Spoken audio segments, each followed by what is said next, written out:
Hello, everyone. Thank you so much for joining our event, Using Evidence to Inform Social Policy in the Philippines in the Time of COVID-19. This is part of our larger RECOVR webinar series, where we share what we and our partners are learning during the COVID-19 pandemic. We're very happy to have you all join us today, not only from the Philippines, but from across the world. I'm Peter Srouji. I'm the Senior Research Manager at IPA Philippines, and I'll be moderating today's event. So just two things before we begin. I want to let everyone know that there will be time for a Q&A at the end of the session. So you'll see a Q&A box at the bottom of your screen. So at any time you can actually write your questions here, and we'll try to answer as many of your questions as we can at the end of the session. Secondly, just so you know, this event will be recorded and available after the session, especially for those who were not able to attend. So I'm very pleased to introduce you to our 5 speakers today. So first, we're going to have Dr. Elliott Collins, who's IPA's Director for Poverty and Measurement, and he will discuss IPA's RECOVR initiative. Then we'll have Nassreena Sampaco-Baddiri, who's IPA Philippines Country Director, and she will present the results of the recent RECOVR survey in the Philippines. She'll present the results along 3 themes. So there's social protection, financial resilience, education, and economic activity and employment. And then the following speakers will give reactions to these findings and discuss policy implications along these themes. So we're very happy to have Mariel Bayangos. She's the Division Chief at the Department of Education's Planning Service in the Policy Research and Development Division. So she will react to the education findings. And then we'll have Dr. Aniceto Orbeta, who's a Senior Research Fellow at the Philippine Institute for Development Studies and a longtime IPA researcher. He'll give his reaction to the findings on economic activity and employment. And last but not least, we'll have Raquel Celeste, who's a statistician at the Department of Social Welfare and Development's Policy Development and Planning Bureau. And she will give her reaction to findings on social protection and financial resilience. I'd also like to just quickly recognize the work of our research coordinator, Yuna Liang, research associate, Isa Fernandez, Shio Guo, and the team of surveyors who worked so hard to quickly implement a very successful RECOVR survey in the Philippines. So next slide, please. So before we dive in, I'd like to briefly introduce IPA and our mission for those of you who aren't as familiar. So as you're all aware, extreme poverty remains a widespread and urgent problem. The global community spends billions of dollars every year to tackle poverty-related issues, and it's critical that these resources are channeled towards efforts that have the highest impact to measurably improve lives. However, the international development community spends very little to identify what these impactful programs and policies are. So in fact, it's estimated that research and development actually make up less than 1% of resources dedicated by the international development community. So simply put, IPA exists to help address this problem. So as part of our mission, we are committed to generating rigorous evidence of what works to best improve the livelihoods of the poor. Though we don't just conduct research for the sake of research, but we really try to make sure that evidence is used by working very closely with policymakers and development practitioners throughout the process. By doing this, we really try to bridge the gap between research and policy in order to fulfill our vision of a world with more evidence and less poverty. Next slide, please. Earlier this year, you may have heard that 3 researchers whose work was foundational to our approach won the Nobel Prize in Economics, and IPA's role was acknowledged by the committee. Next slide, please. So to speak a little bit more about what our projects look like, we work across sectors, across from agriculture, education, financial inclusion, and peace and recovery. We've done this in over 850 evaluations across the world, mostly focusing on the 22 countries where we have a long-term presence, including the Philippines. But as you'll note today, we don't do any of this alone. We work in very close partnerships with hundreds of the best researchers from around the world, And we also work closely with partners that are actually delivering programs, including government, NGOs, and the private sector. This work simply wouldn't be possible without these deep partnerships. And in the Philippines, we have many longstanding partnerships with many government departments, such as Department of Social Welfare and Development, with whom we've been working since 2011, I believe, the Department of Education, the Department of Labor and Employment, the Supreme Court, the Department of Agrarian Reform, just to name a few. So I think this is an indication of how seriously the government is taking research to help inform government policies. And as an example of how we're collaborating with these partners, many of them actually provided really helpful and thoughtful feedback on our RECOVR survey instruments, which was then incorporated into their design.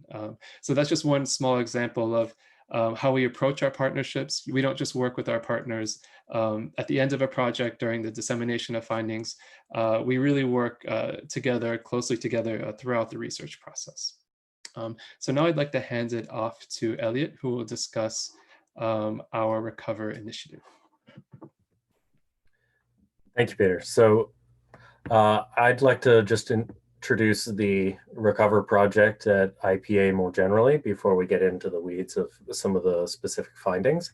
And then I'll discuss a few of the key takeaways that we think are most important based on the results we've gotten thus far. So the first is that the RECOVR project started as an effort at not just doing our own research, but coordinating across researchers to understand as best as we can what's being learned and what questions are being asked across different national and international organizations. So we've partnered with the International Growth Center, with the World Bank, with a number of academics and national policy organizations to make sure that the RECOVR hub at the IPA website is as complete a possible picture as we can get as to what are the research and policy lessons being learned by the research community across the world. And the second part of that, which we're going to be talking about today, is that we're adding to this an important primary research and data collection component in which we've fielded a series of random digit dialing surveys to get a snapshot in as many countries as possible of what is the state of the pandemic, what is the state of the economic situation for households who are dealing with various economic and social ramifications, and what are some potential avenues for reducing the extent of harm done by lockdowns, done by social distancing measures, and the various efforts that have taken place to reduce the severity of the pandemic itself. And then finally, after that, as Peter mentioned, our major priority is making sure that insofar as we have useful insights to bring to bear on important policy questions, that we're getting those lessons out to the people who need them most in national governments, in international organizations, and in more local policymaker decision-making processes. And so that goes to both our efforts at disseminating our own findings, as well as making accessible as possible the findings of other research organizations. So in this case, we're going to talk about some of the major takeaways of a survey that was completed in the Philippines, starting in mid-June and extending to early July. So for context, when we present these findings, you should understand this as the state of the world a number of weeks ago in mid-June and early July when we were asking these questions. One of the major takeaways that we had thus far was that the majority of individuals that we spoke to who were employed in February were doing less work when we talked to them than they were in February. So we asked everybody, were you working at all? Did you have any sort of productive activity engaged on a daily basis? And if so, are you working less now? Are you making less money now? And yeah, in general, we see reports of a significant drawback of economic activity, both in terms of the number of people who are employed at all and how much work those employed people are doing. So the second thing that we found was that in terms of public response, the vast majority, 89% of households report having received some kind of transfer from the government in response. So insofar as there's been a social safety net response by the government, it's had very broad coverage. Now that doesn't answer the intensive question of not just how many people are you reaching, but to what extent are you improving their lives? To what extent are the transfers big enough, or perhaps too big? But we definitely found that the vast majority of people we spoke to had received some sort of support from the government. Of the people who said they'd received some kind of support, almost all of them, 97%, said they had received some sort of food transfers, whereas nearly half of them reported receiving some kind of cash transfer. And of course, one particular cash transfer program dominated among the government cash transfer programs we asked about. So the last thing in terms of the economic impact of these policies are that these reductions in employment and these reductions in income do seem to have some kind of implications for household well-being, and in particular food security. So 26%, 1 in 4 respondents that we spoke to, said that they had to limit portion sizes at meal times at least once in the past week. And of those who said at least once, most of them said it was most days that they were drawing back on the amount of food that was being consumed in the household as a result of, in the past week.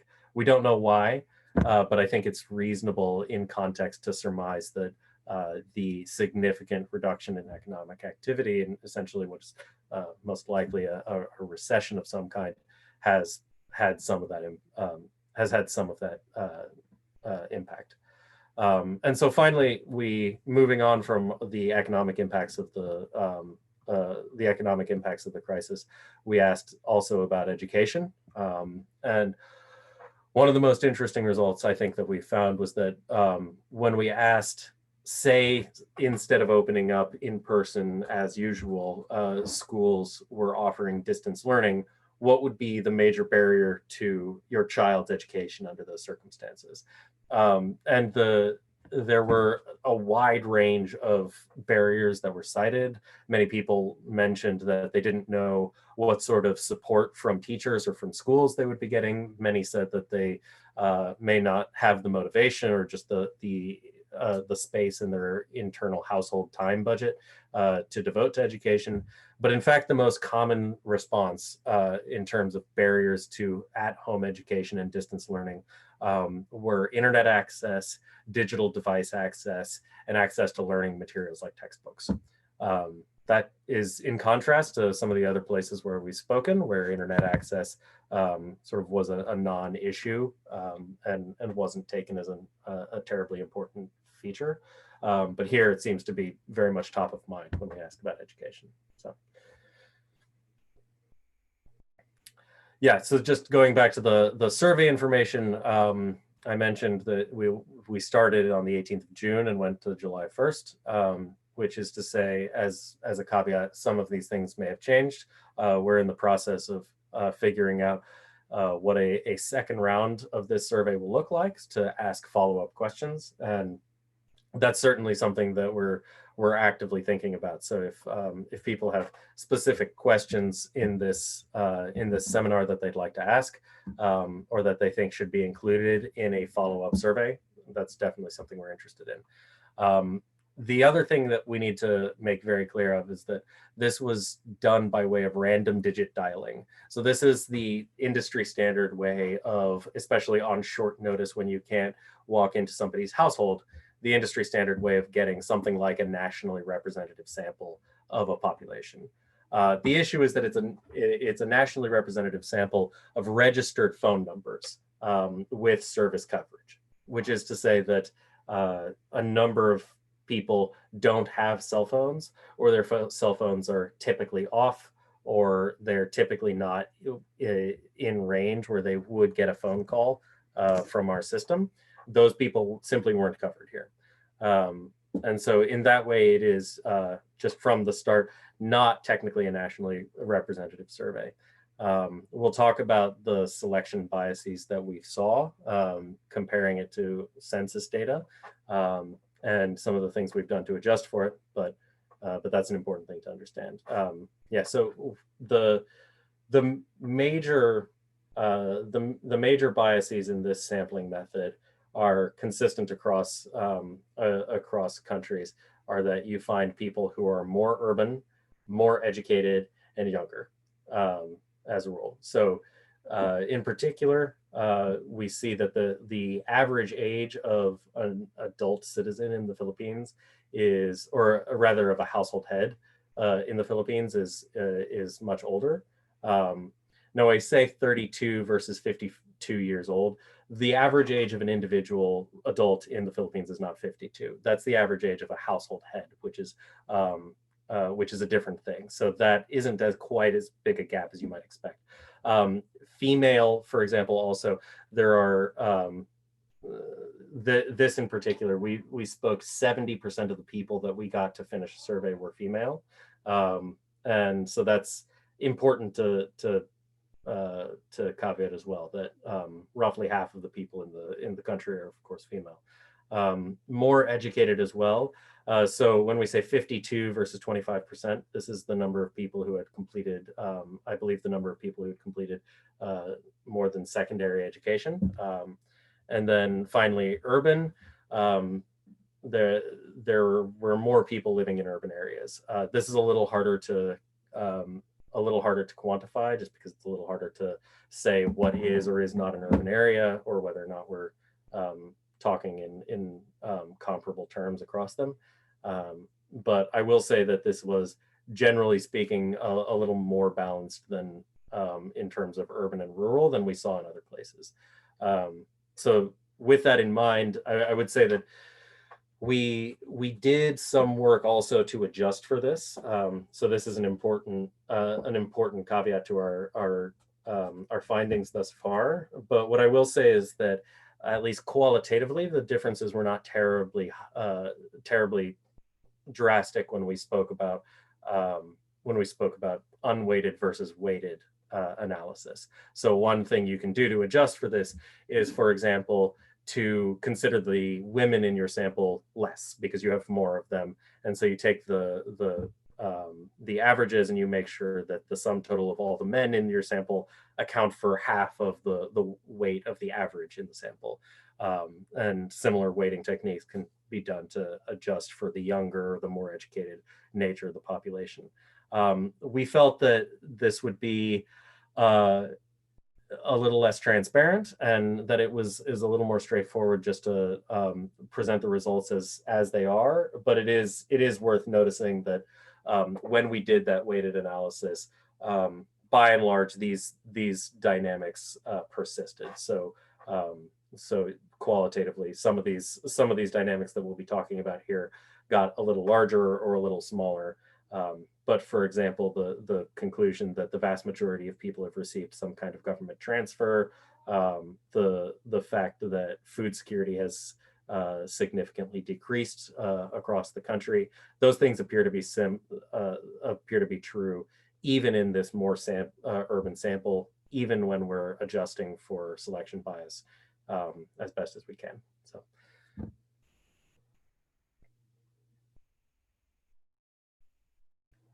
Yeah, so this, I won't dwell on this too much. The next speaker may, but I just wanted to present this as a way of understanding what the timing of our survey was when we were speaking, and importantly, all the things that had happened ahead of time. So yeah, so thank you. Right. Right, thank you, Elliott and Peter. Again, I am Nassreena Sampaco-Baddiri, and I'm here to share the highlights of the RECOVR survey in the Philippines. And as Elliott mentioned, in this timeline, we're trying to situate as well the survey within the different policies that were implemented since the time that COVID started affecting the Philippines. So as you can see, from March 15th, Metro Manila and other urban centers in the Philippines were placed under enhanced community quarantine or lockdown measures due to increasing number of COVID-19 cases in the country. During this time as well, the school year in the Philippines ended in March. And the start of the summer break coincided with the implementation of the ECQ. The government also rolled out the Social Amelioration Program in April of 2020 of this year. The ECQ was extended further in April and was ended around May 15th, where we saw a gradual easing of quarantine measures until June 1st. Metro Manila and other parts of the Philippines were then placed under general community quarantine. And as we can see in this slide as well, sorry, just going back to that, the RECOVR survey, as Elliott mentioned, was conducted during the GCQ period from June 18th to July 1st. Okay, and so we'll be discussing 3 modules in the RECOVR survey, and these are the social protection and financial resilience, education, economic activity, and employment. Okay, and so under social protection and financial resilience, we had some key questions that were included in the module, such as how the pandemic affected people's income sources. Did households have access to emergency funds? How did people cope with the financial challenges caused by the pandemic? And are people receiving government or non-governmental support? To mitigate the effects of COVID-19 quarantine measures on poor and vulnerable households, the government rolled out an emergency subsidy program called the Social Amelioration Program. The first tranche of SAP was rolled out in April, and the second tranche was recently rolled out in July, mainly using digital payments. Target beneficiaries were mainly vulnerable sectors in the country, as well as conditional cash transfer beneficiaries as well. Next slide, please.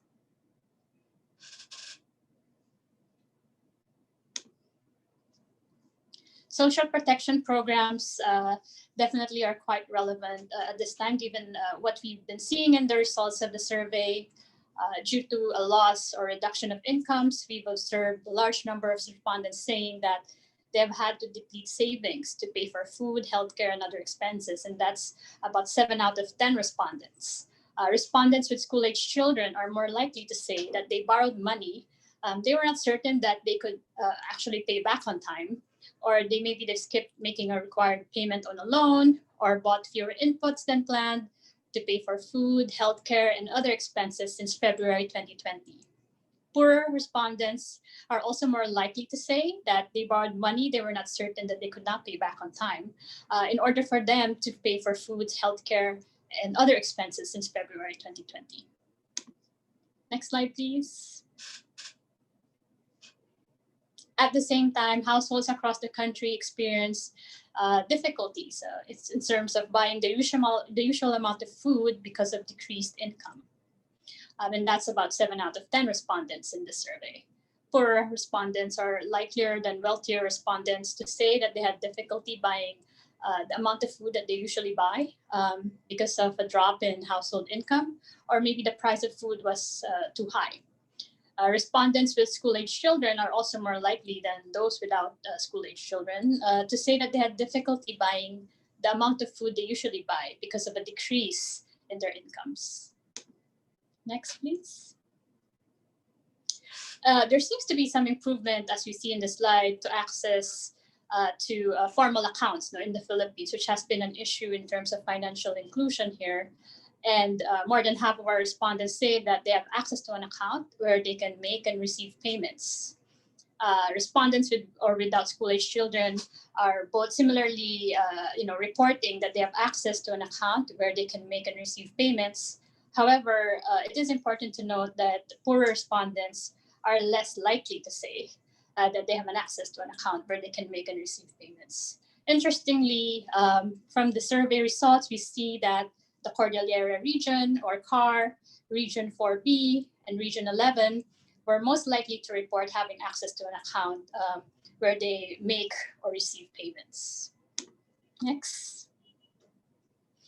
We observe as well that 89% of households, almost 9 out of 10 respondents in the survey, have received support from the government in response to COVID-19 in the following ways. Of those that are receiving support from the government, 97% are receiving food and 45% are receiving cash. Households with school-age children are more likely to have received support from the government in response to COVID-19.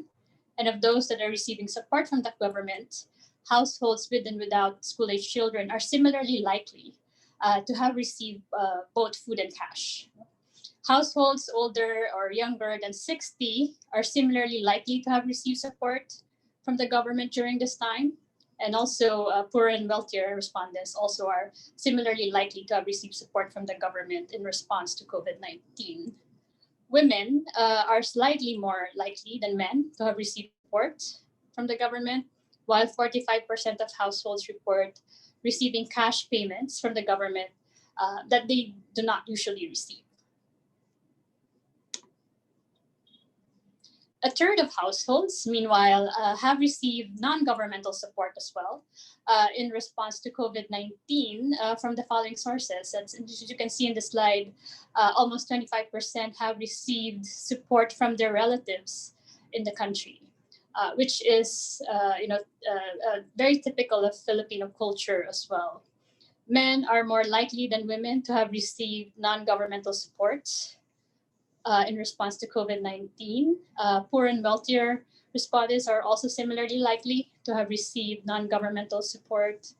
And of those who have received non-governmental support in response to COVID-19, poor respondents are more likely to receive this support from their employer. Respondents with or without school-age children are similarly likely to have received non-governmental support as well in response to the COVID crisis. And of those who received non-governmental support, respondents without school-age children are also more likely to have received the support from their employer.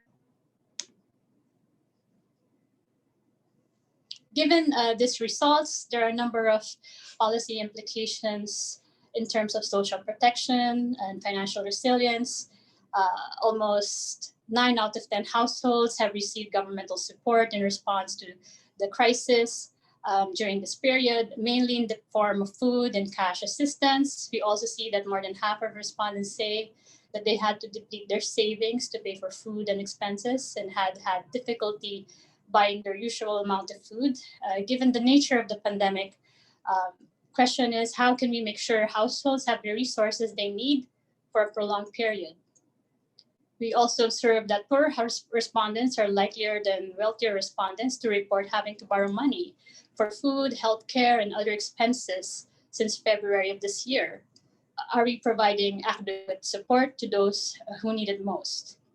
Lastly, while we see promising numbers in terms of access to bank or mobile money accounts, poorer households are less likely to receive or make payments. How can government partners increase usage of these accounts among the poor to provide economic relief?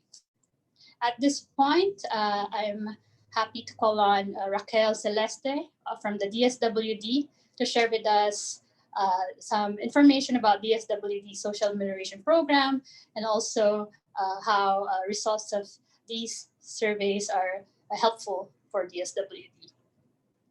Raki? Thank you, Nash.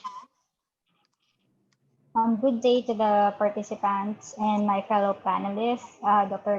Orbeta, Dr. Elliott Collins, and Ms. Mariel Bayangos. First, thank you IPA for inviting me to share my perspectives and contribute to the discussions in behalf of the Department of Social Welfare and Development. I am certain that the results of the RECOVR Survey Philippines will contribute to the ongoing efforts of DSWD in responding to the social protection needs of the Filipinos affected by the pandemic. The evidence produced by the survey will be used to influence our policies and programs to make them more responsive to the complex development challenges that our country is currently facing. Indeed, the survey was able to identify opportunities on how the DSWD's response and recovery mechanisms will be elevated to reach all our target beneficiaries and deliver the right amounts of social protection packages in an effective and efficient manner. In particular, the findings will guide us in developing remedial strategies to improve the implementation of the Social Amelioration Program, which is the largest emergency subsidy program implemented by the government of the Philippines to cushion the effects of the crisis. With the serious threats posed by the COVID-19 pandemic, the government of the Philippines had to instigate aggressive social protection measures to reduce the negative effects of the pandemic on the overall well-being of the Philippines. To further escalate the response to the pandemic, President Rodrigo Duterte declared an enhanced community quarantine over the entire Luzon. The expected socioeconomic impacts of the ECP, coupled with the pandemic's health threats, called for the immediate formulation of the Social Amelioration Program led by the Department of Social Welfare and Development. The Social Amelioration Program, or SAP, aims to provide cash aid to 18 million low-income families in the countries. Through the program, low-income families receive emergency subsidies amounting to 5,000 to 8,000 pesos twice for some beneficiaries.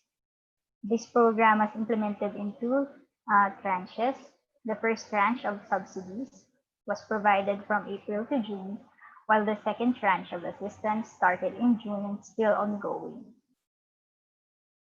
But despite the various pandemic response programs implemented by the Philippines, it was acknowledged to the RECOVR survey that much remains to be done in terms of reducing vulnerabilities and at the same time improving the resilience of the Filipinos physically and financially. The findings showed us that in the long run, the government would continuously need to improve the financial capacities of the Filipinos, particularly building their capacity to save and secure emergency funds, which they could use to cope with various crises. Based on the survey, 70% of the respondents say that they have had difficulty buying the amount of food they usually buy because household income has dropped. Similarly, the same proportion of respondents had to deplete their savings because of the pandemic.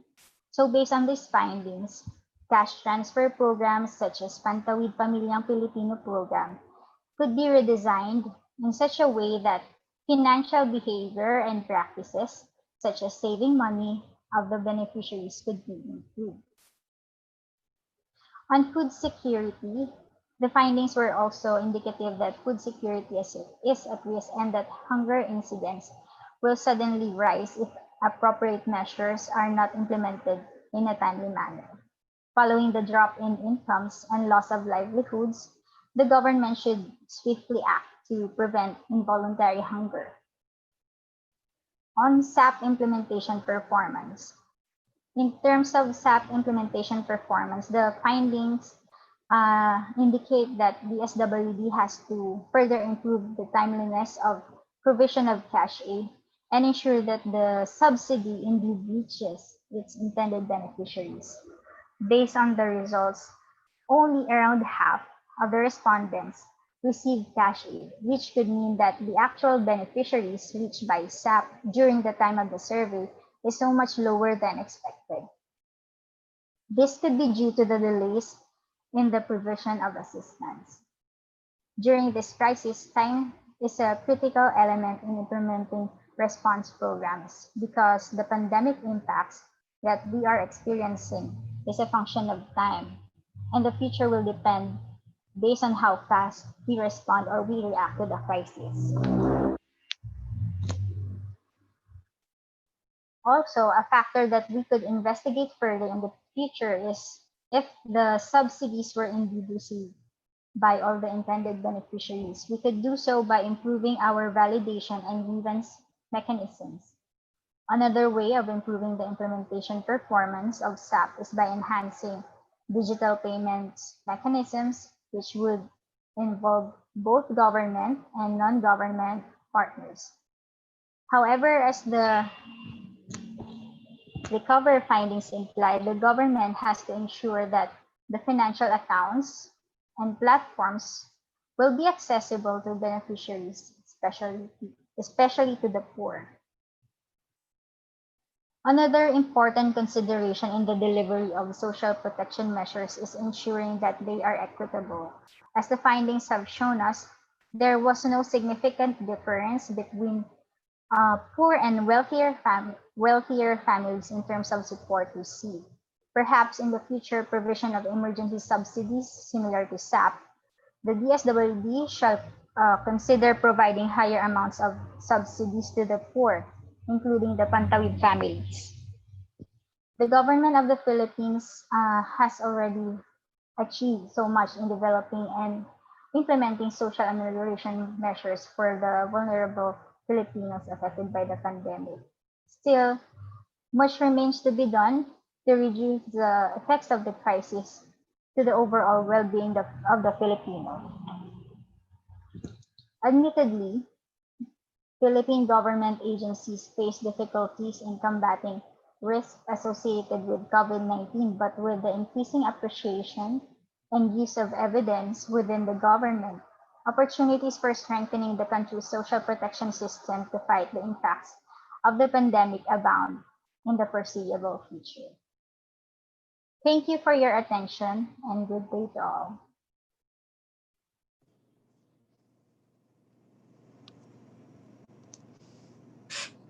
Thank you so much, Raki, for those insights.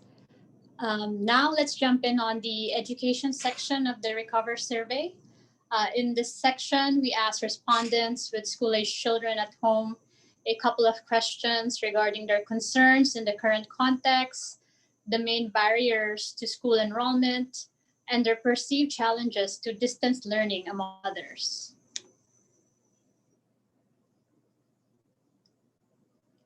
To ensure continuity of learning among public school basic education students, the Department of Education has issued a basic education learning continuity plan for this school year. This outlines guidelines for the adoption of distance learning modalities given the new start of the school year in October. Please note that in the Philippines, the President has declared no face-to-face classes until a COVID-19 vaccine is made available by at some point of the year or next year. But by January 2021, low-risk areas in the country may be considered to start face-to-face classes. During the period of the survey, enrollment in basic education schools were ongoing, with late enrollment allowed until the end of September, right before the October start date. As you can see in the slide, respondents say that their main concerns regarding children in their household are children falling behind in education and children getting sick. Again, it is important to note that that school has been out since March, which is the typical end of the school year in the Philippines. And this coincided with the implementation of the lockdown measures. And so with this slide, we see that a third of respondents are quite concerned about children falling behind in education, while another third of respondents were concerned with children getting sick. Men and women similarly say that their main concerns regarding children in the household are children falling behind education and children getting sick.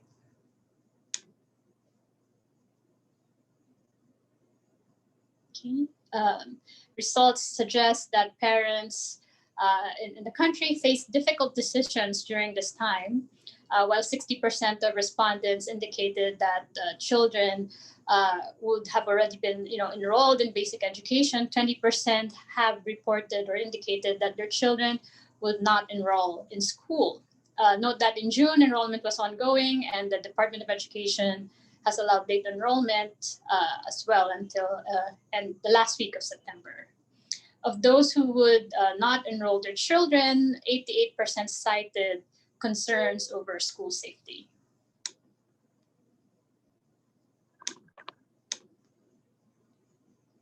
Okay. In terms of the challenges that children might face as schools do not open and offer distance learning, respondents cite lack of access to the internet. As Elliott mentioned, this seems to be a very important concern in the country compared to other countries who run the survey as well. Devices as well was cited as a concern by our respondents, as well as other learning materials, which have been seen as one of the main barriers, the lack of access to the internet, devices, and other learning materials. Poorer respondents were also more likely to cite lack of access to internet, devices, and learning materials as the major barriers that children will face in distance learning. Given these challenges, respondents indicate that the Department of Education can support children by helping with internet access and virtual classes, as well as receiving materials. Poorer and wealthier respondents are similarly likely to indicate that the Department of Education or DepEd can help with internet access and virtual classes to support children.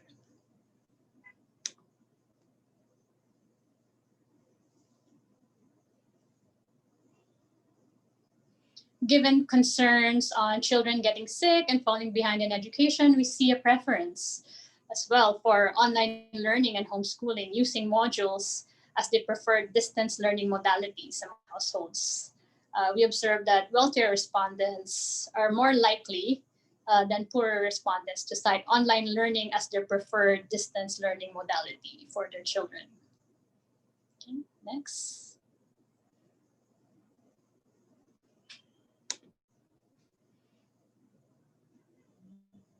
We see a number of policy implications in education. Respondents, as you've seen, are most concerned about children falling behind education. And so how can we ensure that children are not falling behind? How can we assist parents and guardians as they support their child's learning at home? We also observe a preference for children to take online classes, but lack of access to the internet as well as devices remain as major challenges when classes start in October.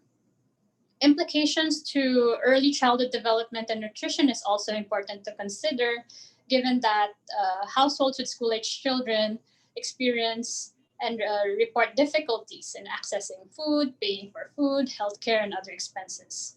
Respondents with school-age children are more likely than those without children to say that they've had difficulty buying the amount of food that they usually buy because household income has decreased. How can government partners provide adequate support to address these financial constraints? To share with us DepEd's plans to ensure continuity of learning, I'd like to call on Mariel Bayangos from the Policy Research and Development Division of DepEd. Mariel?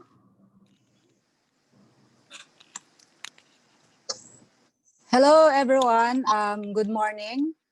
First, I'd like to thank the Innovations for Poverty Action for organizing this event, and I'd like to congratulate in advance my co-panelists, Ms. Raquel Celeste from DSWD, Sir Babes Orbeta from PIDS, Nash, Sampaco-Baddiri, Dr. Elliott Collins, and Peter Srouji.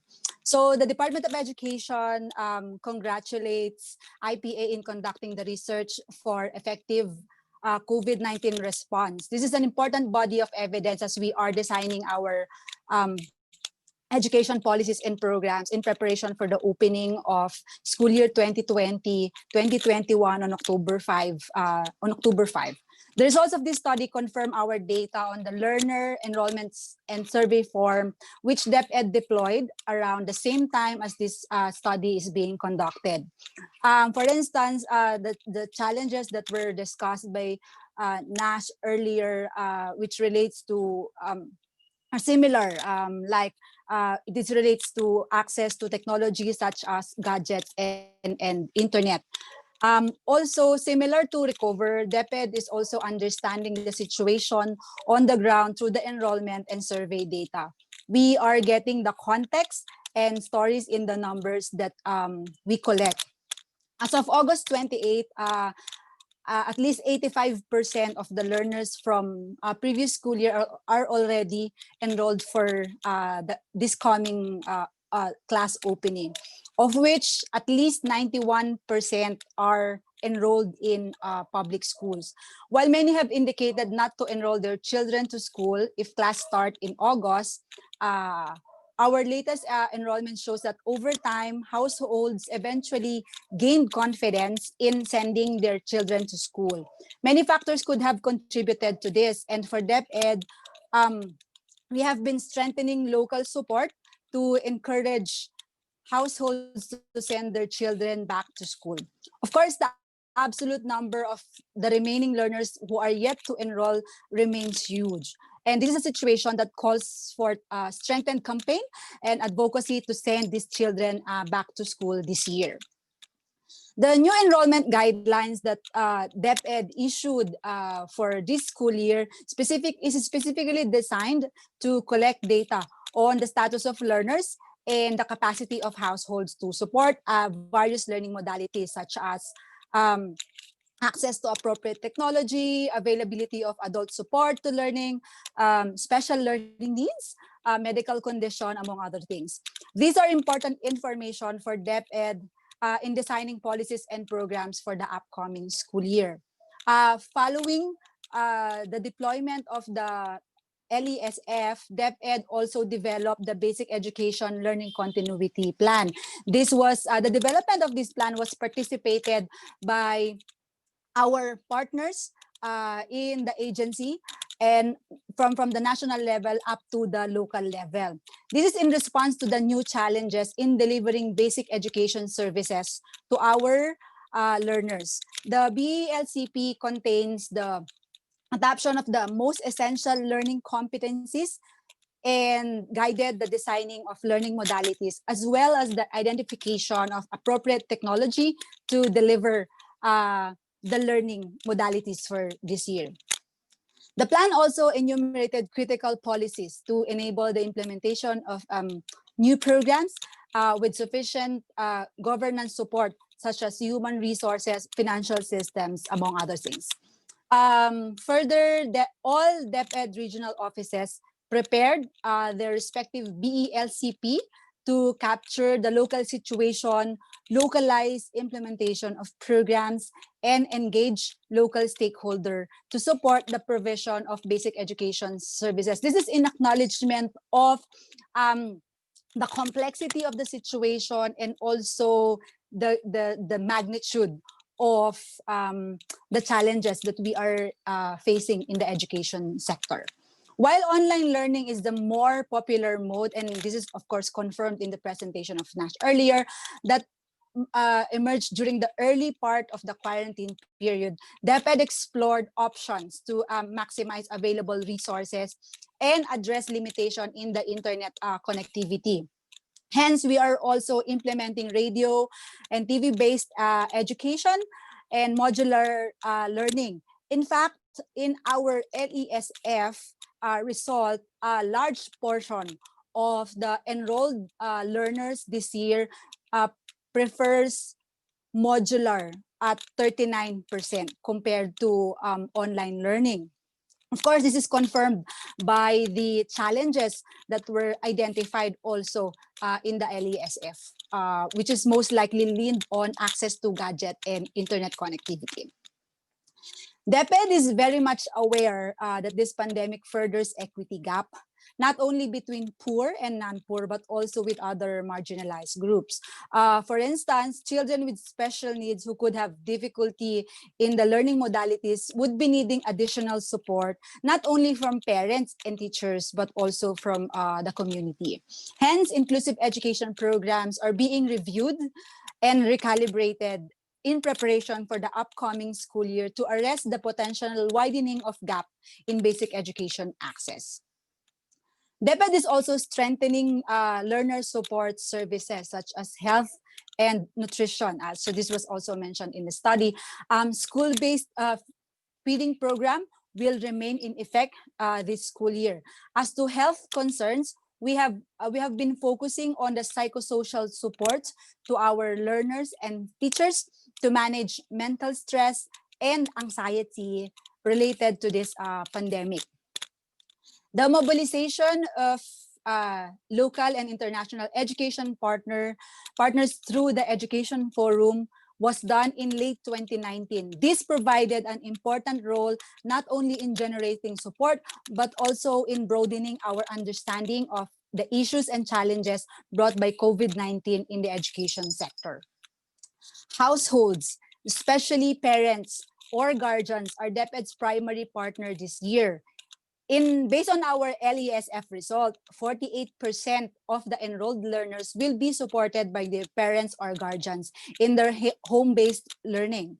But we are also aware that they need support as they look after the home-based education of their children. With this, parents and guardians will be part of the training programs of DepEd. Learning support aides will also be engaged to provide further assistance to parents and guardians who may have difficulty in participating in their child's education.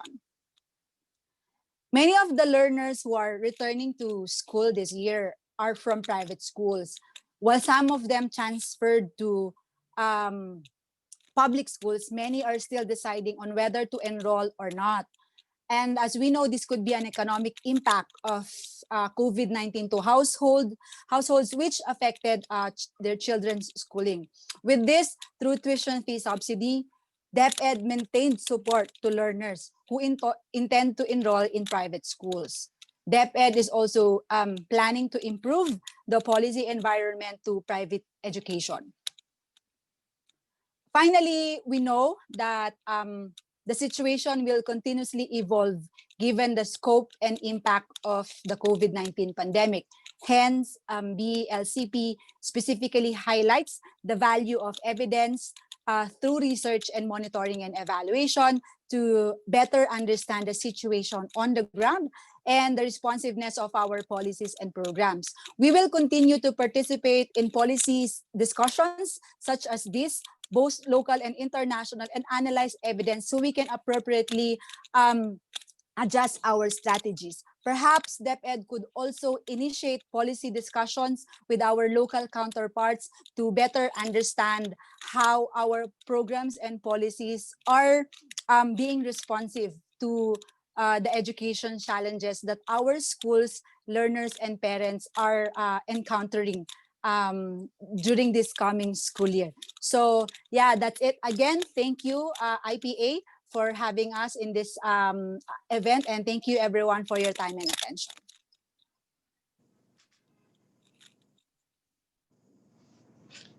Thank you so much, Mariel, for your insights and for sharing DepEd's programs in response to the COVID-19 pandemic. Now let's discuss RECOVR Survey's economic activity and employment section. Under this section, we ask respondents how the pandemic is affecting their work, how is it affecting their incomes, as well as the enabling factors for continuation of work. Okay, here are some key government policies to consider. Under this section, as you can see, the Department of Labor and Employment issued guidelines and flexible work arrangements to mitigate the risk of termination of services or total closure of establishments. Government also approved the wage subsidy package for small business workers affected by the lockdown. The Department of Trade and Industry and the DOLE issued interim guidelines for institutions operating during the quarantine period, as well as the resumption of public transport operations given the OTR, or the Department of Transportation, issued protocols as well. Next, please. First, we can see that almost 7 out of 10 respondents worked for 1 or more hours in February, but only 4 out of 10 worked at all in the week prior to the survey, which is a notable drop in employment in the survey. Of those who did not work in the past week, 58% cited their business being closed due to quarantine measures. We can see that businesses were suffering during this time.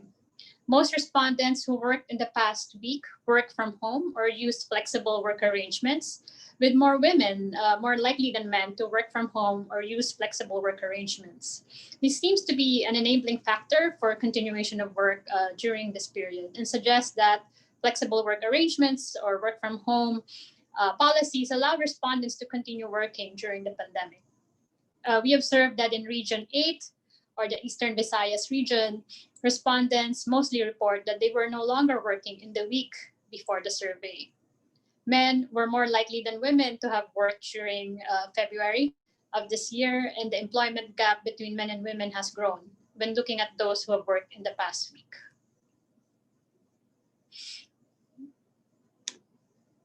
Of those who are still working, more than half of respondents reported a decrease in earnings. Respondents in all sectors were similarly likely to have worked prior to lockdown measures earlier this year, while respondents working in agriculture were more likely to have worked in the past week. Of those still working, respondents working in manufacturing and retail were slightly more likely to report decreased earnings.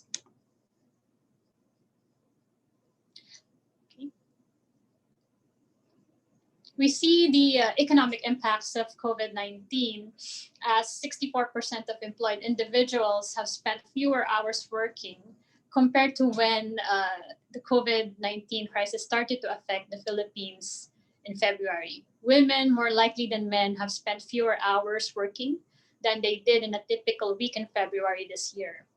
Poorer respondents are more likely to have spent fewer working hours or have stopped working compared to a typical week before the COVID-19 crisis started to affect the country. Respondents in services and manufacturing, as well as retail, were more likely to have spent fewer working hours than they did in February. These results suggest that the economic impacts of COVID-19 have fallen on these sectors, specifically women and the poor.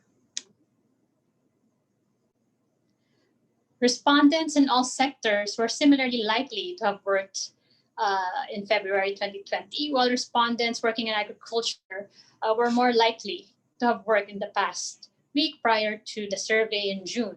So those in agriculture were more likely to have worked, while those in manufacturing and retail were likely to report a decreased earnings. And those in services and manufacturing actually spent fewer hours working. From the survey results, we see that businesses have suffered during this time. The government has created the Small Business Wage Subsidy Program to provide support to small business workers affected by the pandemic. Is the program providing support or adequately providing support to those who need it most? 41% of those who had worked in February reported that they did not work in the past week from the time of the survey. More than half, or 58%, cited their business being closed as the reason. How can government help people who have lost their jobs and employers that closed business operations? Here to share insights on economic activity and employment, I'm happy to call on Dr. Aniceto Orbeta from the Philippine Institute for Development Studies. Dr. Babes, turning over to you. Thanks, Nas. Being a researcher, rather than an implementer like my co-panelist, my discussion will be more on the plausibility of the numbers and what are its implications. So that should be the nature of most of my comments on the labor market and economic impact.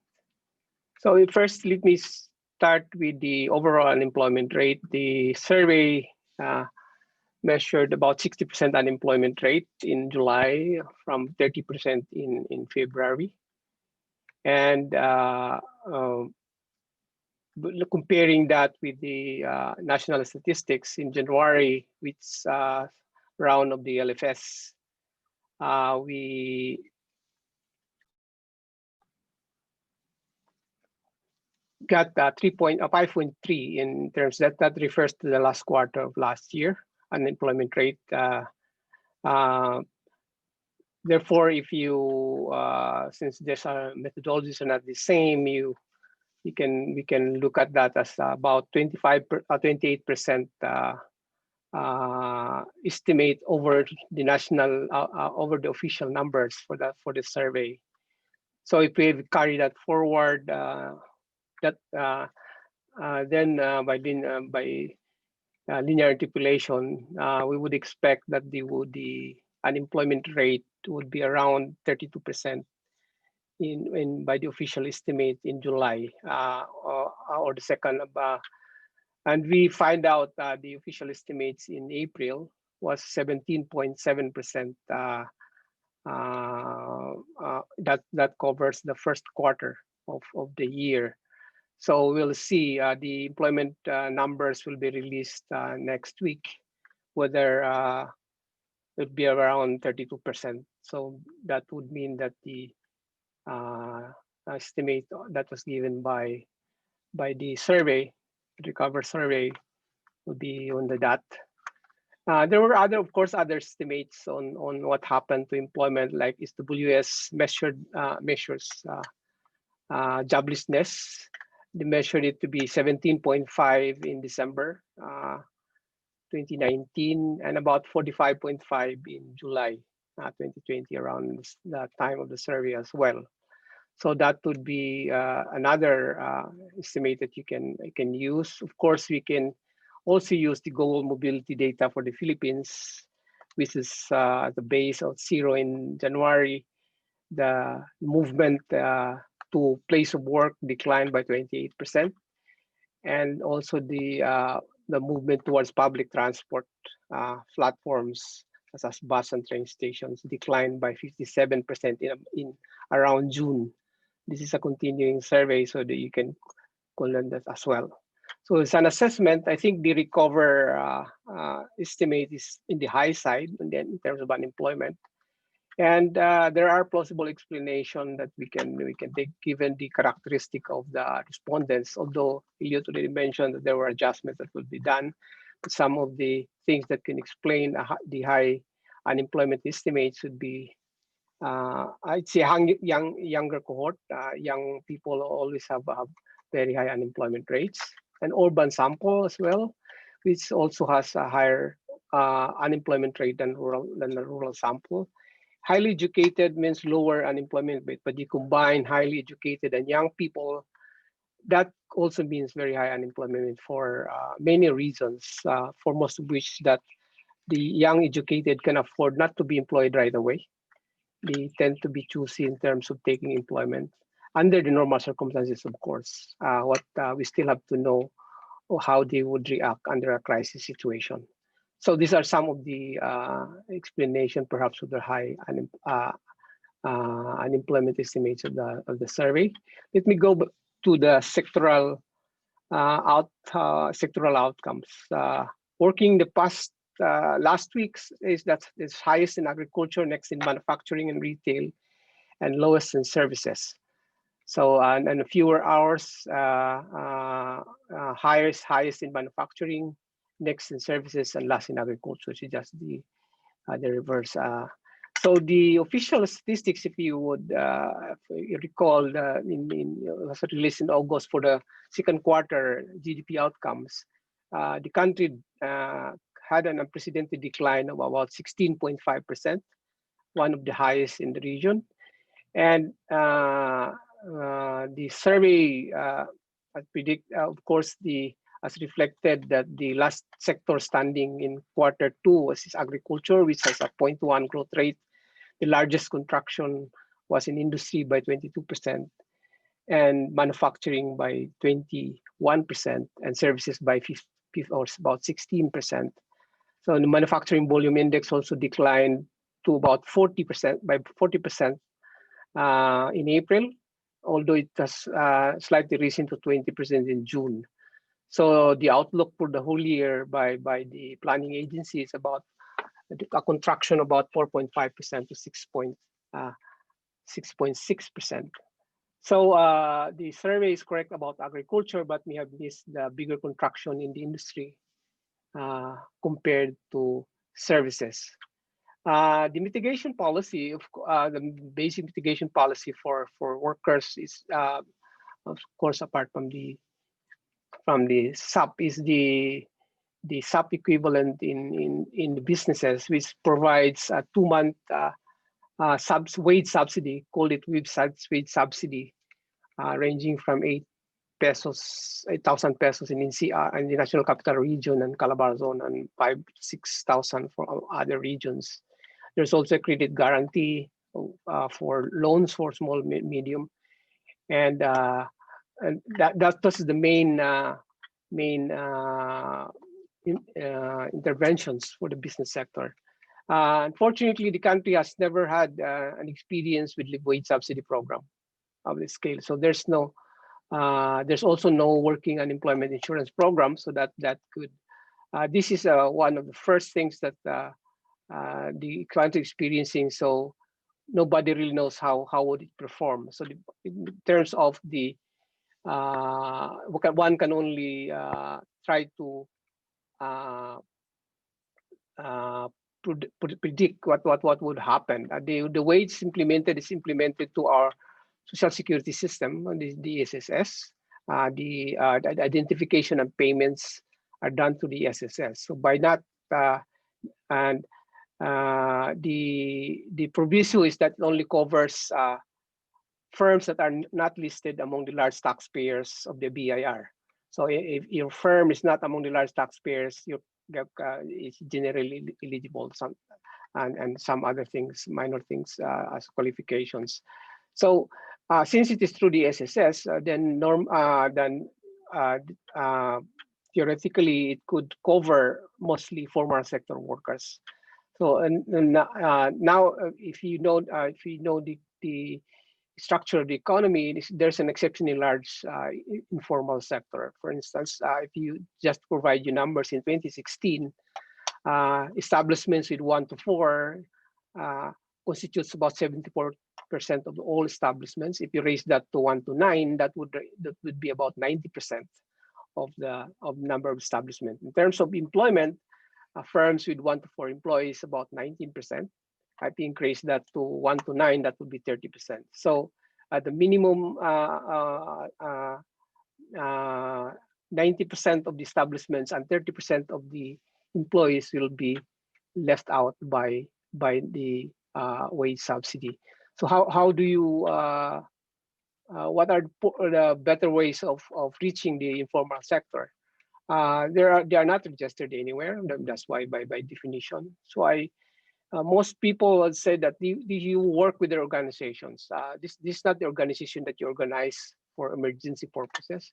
This should be organizations that have been long-standing serving these groups, so that you will not have you will have the right beneficiaries in there, and that should be the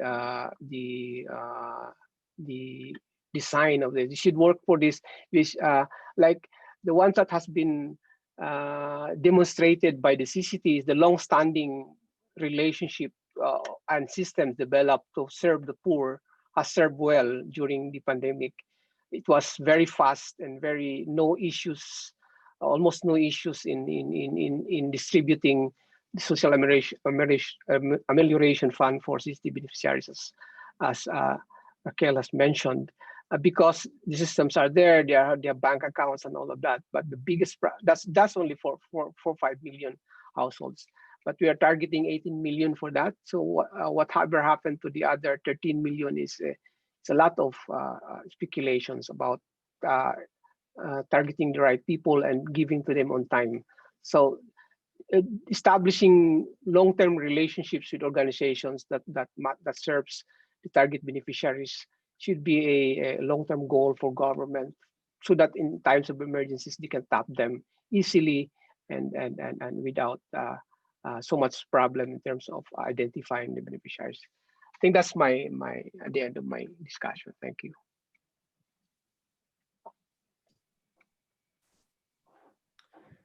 Thank you very much, Sir Babes, and a big thank you to all of our panelists today. Unfortunately, we're running a bit over time, so we have tried to answer your questions via the Q&A chat. And if you'd like to reach out to us, I'd encourage you to email us at contact@povertyaction.org. You can also partner with us as a researcher, as a practitioner, or as a funder. So please feel free to reach out. You can also follow us on Facebook, on Twitter, and LinkedIn. And you can also visit our RECOVR website at www.poverty-action.org/recover. So a big thank you to all of you who attended today, and I hope you have a great day. Thanks.